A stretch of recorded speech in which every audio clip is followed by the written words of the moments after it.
ईद की छुट्टियों पे और लॉकडाउन में पाक फौज ने, एनसीओसी ने, पुलिस ने और दीगर अदारों ने और खुद अवाम ने बहुत ज़बरदस्त एसओपीज कर अमल दरामद किया है, जिससे पाकिस्तान में कोरोना की शरह कम होना शुरू हो गई है, जबकि इसके मुकाबले में हिंदुस्तान का हौलनाक आदमखोर कोविड-19 यूके तक पहुंच गया है और वहां 4.5 लाख रोजाना के मरीज और 4,000 अमवात की शरह है।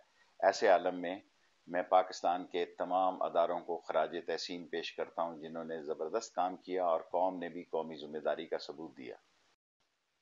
पिछले कई दिनों से शहबाज शरीफ के बारे में मीडिया में शोर बरपा है।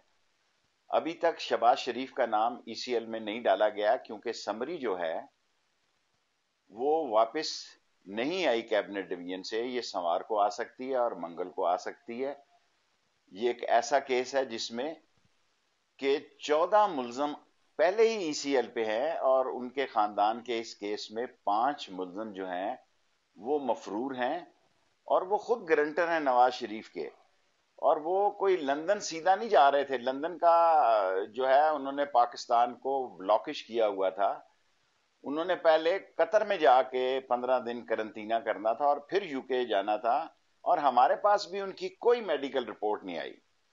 और जब कैबिनेट की समरी आती है वापस, उसके बाद लॉ मिनिस्ट्री यानी लॉ मिनिस्टर और इंटीरियर मिनिस्टर दोनों मिलकर फैसला करते हैं।